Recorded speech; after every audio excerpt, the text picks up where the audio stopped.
Tukulu silinu con trai của mù hai tao ti ui chia chi thân cho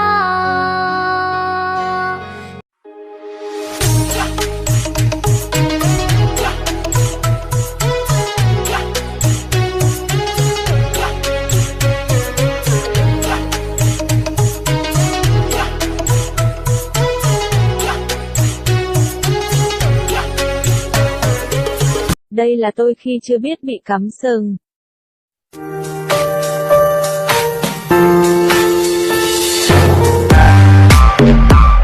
Còn đây là tôi khi biết mình bị cắm sừng.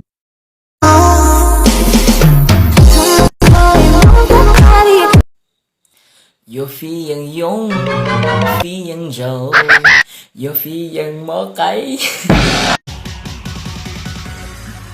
Thế mùng ba hậu đây hậu tự yêu ua ly chờ lô cụ tính mình vô lấy nền kia chỉ thọ từ nói như gì nên xéo một nôn thôi người ta kỳ lòng chế vô bề tôi chỉ là nó luôn trong mong thơ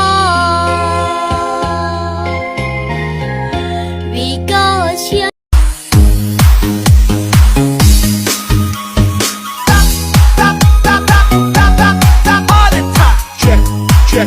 check.